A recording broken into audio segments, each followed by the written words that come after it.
I was completely wrong about Armor King in Tekken 8, but before I get into that, let's talk about AK 1 week after his initial release. So to no one's surprise, Armor King has been a huge success in Tekken 8.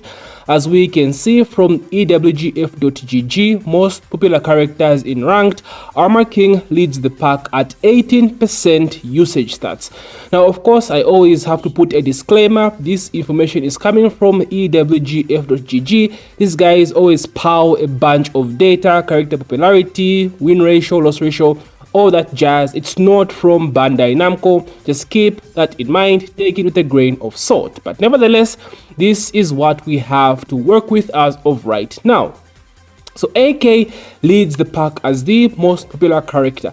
Now this makes sense because every time there is a newly released DLC character, they always top the charts, right? Always most popular because everyone is trying them out, everyone is using them, trying to see if they're good, if they're bad, or just basically it's a new toy to play with.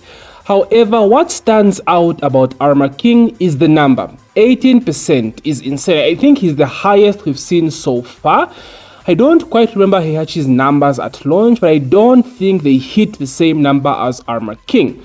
This means basically almost everyone is trying this character, and what makes this crazy is even after 1 week, he still has these insane numbers.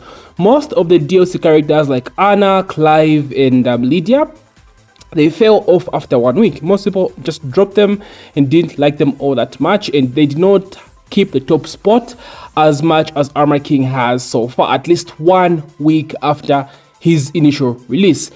So like I said again, to no one's surprise, bro, Armor King is just so freaking cool. He's so cool and he's so fun to play, and most of all, he is not the Tekken 8, he's not a Tekken 8 character, and I'll talk about that later in the video.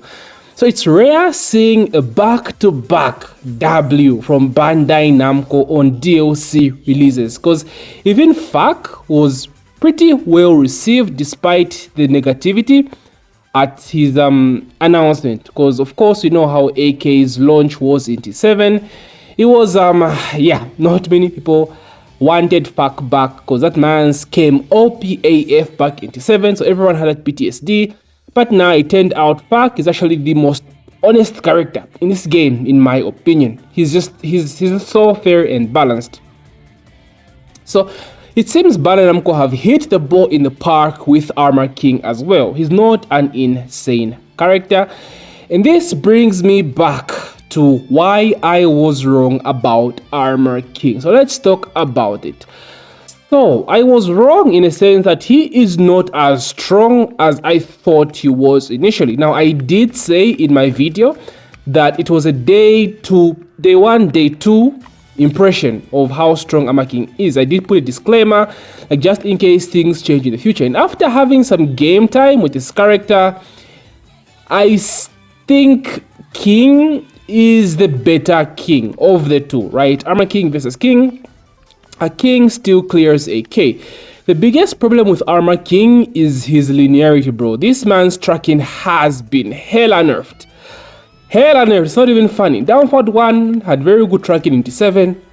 Excuse me. Down 2 had good tracking in T7. Down forward 2 basically had good tracking in T7. This was the last down forward 2, right? Tag 2, T6 last down forward 2. It was this, except it's unsafe, but now it has 0 tracking. Maybe tracking to his left side or his right side, but yeah, he is very linear. The worst part about all that is the fact that his homing is pretty slow. Back 3+4 is hella slow. Forward 3 is slow and it's a high, right? They took away, what's it, up back 1? What's the input for this? Yeah, this is old down for 1+2. They took away the homing from this. Like even if it's slow, it was a very good homing move all in all. So he's very susceptible to being side steps. Forward 4 neutral 2, all these moves that look very strong on paper can easily be stepped. And he does not have that like super sick homing move to complement all these moves. He has up back 1, which becomes kind of strong in heat, of course being a launcher, right? Can go into BJ, but it's slow. And it's a high, right? So yeah, this is Armor King's the biggest weakness, like super It's a glaring weakness, bro. Stepping this character is very, very effective. The other issue, like I mentioned, is he does not really have Tekken 8 bullshit, right? Yes, he does have, stance transitions like forward N2 into Bad Jaguar, but like there are options to counter a lot of stuff he does. So his go-to mid after this for plus frames will always be 2, right? And if he commits, he has to either go for the unsafe mid or the high. What am I doing? The high, right? So you have to commit, it becomes 50-50. It's only in hit where he gets his cheap stuff, right? The power crush. So he doesn't really have like BS to the degree of most characters in the game, like Brian or Claudio down back 1+2, Eddie 3+4, Lars DE 3+4. He doesn't really have something like that. Up back 1 is super slow.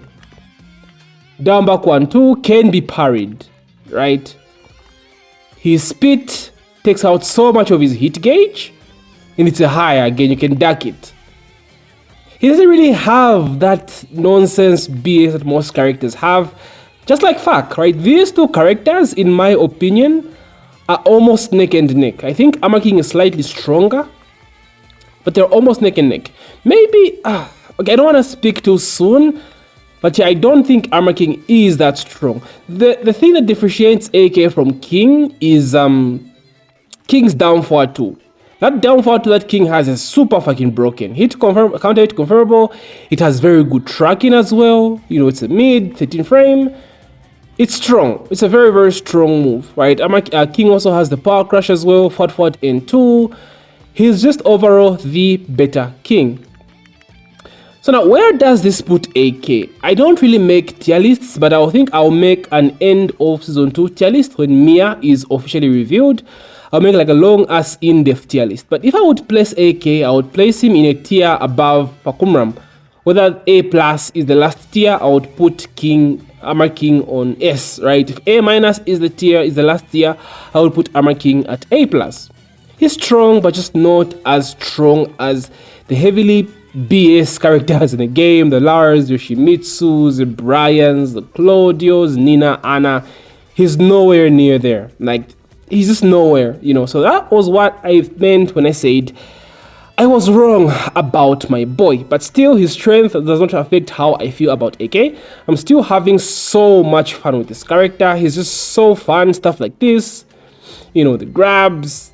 He's just so fun, and it's a breath of fresh air seeing Namco make such characters where you're like, okay, man, there's actually some hope to this game in terms of character balancing and identity, because the shit that Anna came with, Clive, yeah, they need to go back and work on that shit, because you literally have blueprints in Armor King and Fahkumram on how you properly balance these characters, because as of right now, playing Fuck especially is a struggle because you don't really have that many defensive options. And with AK, you have to be very patient, very, very defensive, very, very patient. You can't just spam stuff like this, right? One step and it's GG. And S-stepping is very strong in Tekken 8. So that patience gameplay is what is missing in Tekken 8. And these are like the only two characters, in my opinion, that you really have to be that like super patient, right? You just don't have to go in.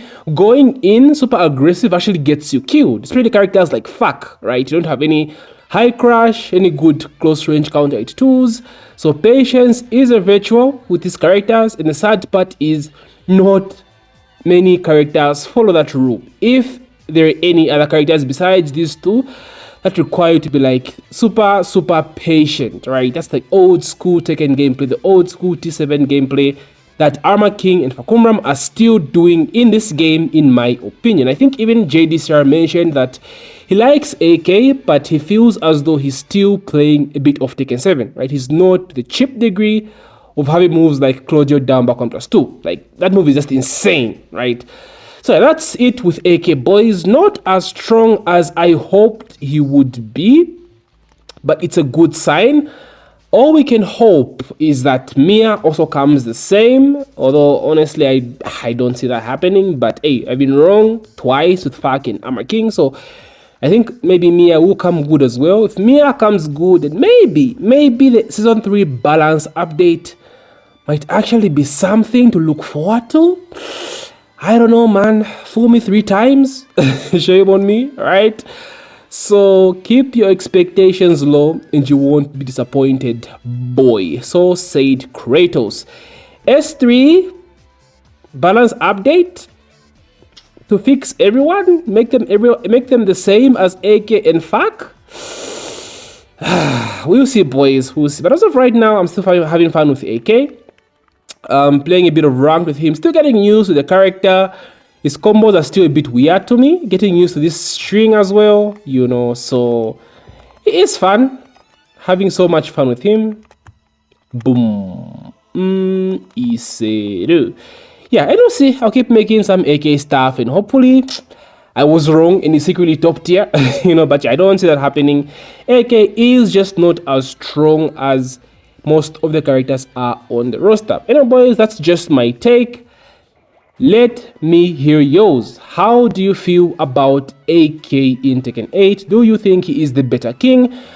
How do you feel about the overall balance of AK and FAK compared to every other character? Is it unfair these guys don't get the same bullshit? Or is it unfair that the rest of the roster has bullshit while these characters don't? Which side of the pendulum do you swing towards to? Let ya boy know. Thank you so much as usual for taking time to watch this video. If you've made this far, please don't forget to hit that like button, sub if you're new, and as usual, boys, may the frame data be ever in your favor. GG.